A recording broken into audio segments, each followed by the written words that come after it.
E aí, tudo bem? Hoje a gente vai mergulhar de cabeça nas práticas de gerenciamento de serviços do ITIL 4, mas com o chapéu de gestor de TI, sabe? O nosso foco aqui é entender como pegar essas práticas e transformá-las em ferramentas de verdade, para tirar a TI daquela caixinha de centro de custo e colocá-la no lugar que merece, como um motor de valor para o negócio. Para começar, vamos direto para um cenário que, olha, dá até arrepio em qualquer gestor de TI. Imagina aí, o serviço mais crítico da empresa. Caiu. O telefone não para, a caixa de e-mail está para explodir. E agora, o que se faz? A resposta, no fim das contas, está na forma como as nossas equipes e as nossas capacidades estão organizadas para lidar com esse caos. Certo. Então, antes da gente sair correndo para apagar o incêndio, a gente precisa dar um passo atrás. É fundamental entender a virada de chave, a mudança de mentalidade que o ITIL 4 traz para a mesa. Não é mais sobre seguir uma listinha de passos, um script. É sobre construir capacidades reais.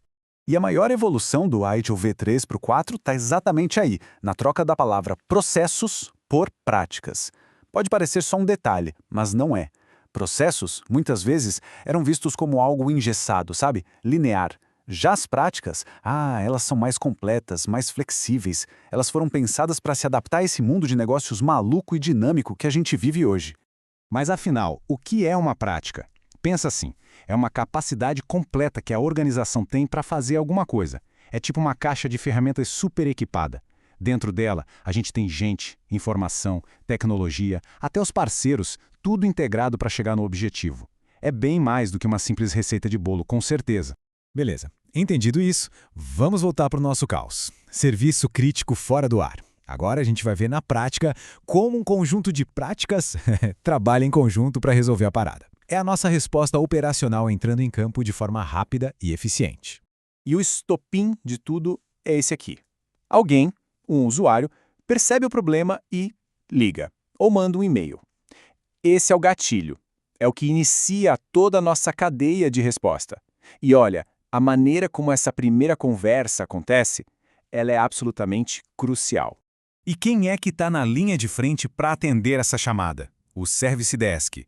Essa prática é a nossa cara, o nosso ponto único de contato. A função dele é ser o maestro da comunicação, garantir que o usuário se sinta acolhido, informado e, ao mesmo tempo, blindar a equipe técnica para que ela possa focar no que importa, resolver o problema. Agora entra em cena o gerenciamento de incidentes, e a missão deles é uma e apenas uma: botar o serviço de volta no ar, o mais rápido possível. Ponto.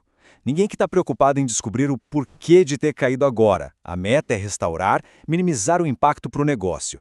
É o nosso time de bombeiros em ação. Ok, o fogo foi apagado, o serviço voltou, ufa! Só que agora entra outro time em campo, o gerenciamento de problemas. E a missão deles é totalmente diferente. Eles vão investigar a fundo para descobrir a causa raiz, tudo para garantir que esse mesmo incêndio não aconteça de novo. Se o time de incidentes é o bombeiro, o de problemas é o detetive. Então aqui está o pulo do gato, essa interdependência. A gente tem esse trio da crise funcionando junto.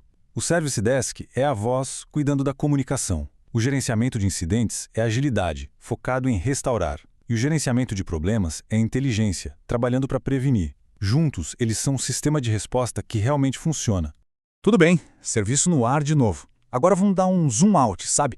Sair do operacional e olhar a coisa de um jeito mais estratégico. Como é que a TI sabe no que focar? Como a gente alinha as nossas promessas com o que o negócio realmente precisa? Pois é, fica essa pergunta no ar. Por que toda aquela correria para restaurar aquele serviço e não outro? Como a gente sabia que ele era crítico e, mais importante, quem foi que definiu o tempo que a gente tinha para colocar ele de pé de novo? A resposta para tudo isso está aqui, no gerenciamento de nível de serviço, o famoso SLM. É essa prática que senta na mesa com o negócio para negociar, definir, documentar, enfim, gerenciar a entrega dos serviços com base em metas que todo mundo concordou. É aqui que as promessas viram papel passado, sabe? E qual o resultado disso? Os SLAs, os Acordos de Nível de Serviço. São eles que dizem, preto no branco, olha, esse serviço aqui é crítico e tem que voltar em, 2 horas. É esse documento claro e realista que vira a bússola do time operacional na hora da crise. Certo. Mas e quando a gente precisa criar um serviço do zero, ou melhorar um que já existe?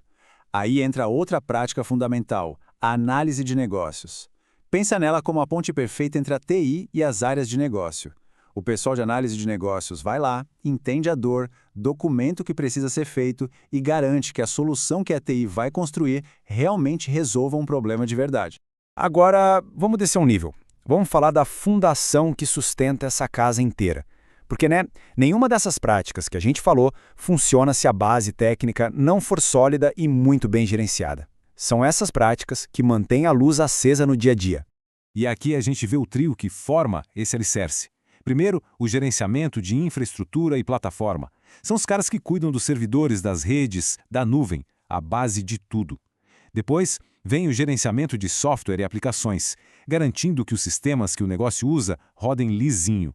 E, por fim, o gerenciamento de implantação, que é quem garante que a gente consiga colocar coisas novas no ar sem quebrar o que já está funcionando. É o alicerce silencioso, mas essencial da nossa operação. Bom, e agora a gente chega no momento em que todas as peças se encaixam. A grande sacada do ITIL 4, o verdadeiro poder dele, não está em cada uma dessas práticas funcionando sozinha, isolada. Está na forma como elas se juntam, como elas se integram para criar o que a gente chama de fluxos de valor. E o que é um fluxo de valor? De um jeito bem simples, é o caminho completo, passo a passo, que a gente percorre para criar e entregar algo de valor para o nosso cliente ou usuário. É a jornada inteira, do começo ao fim. Vamos pegar de novo o nosso exemplo do serviço que caiu. Olha só como isso é um fluxo de valor na prática. O Service Desk inicia a jornada recebendo o chamado. Aí o gerenciamento de incidentes entra em campo para coordenar a correção rápida. Enquanto isso, o gerenciamento de configuração ajuda a gente a saber exatamente o que quebrou. Depois, o gerenciamento de problemas investiga a causa. E, por fim, o controle de mudanças dá o ok para aplicar a solução definitiva. Percebe? São várias práticas conversando, trabalhando juntas para um único objetivo. E essa ideia resume tudo. No ITIL 4, a mágica não acontece com uma prática sozinha num canto. O poder está na combinação delas, na forma como elas se conectam para criar esses fluxos de valor de ponta a ponta. Essa sinergia que, no final do dia, gera resultado para o negócio. E para a gente fechar, fica aqui uma reflexão, uma provocação, na verdade. As práticas aí na sua organização, elas trabalham isoladas, cada uma no seu quadrado? Ou elas estão conectadas de verdade, criando fluxos que geram valor para o negócio? Pensa nisso, porque a resposta para essa pergunta pode definir o futuro e a relevância da nossa área de TI dentro da empresa.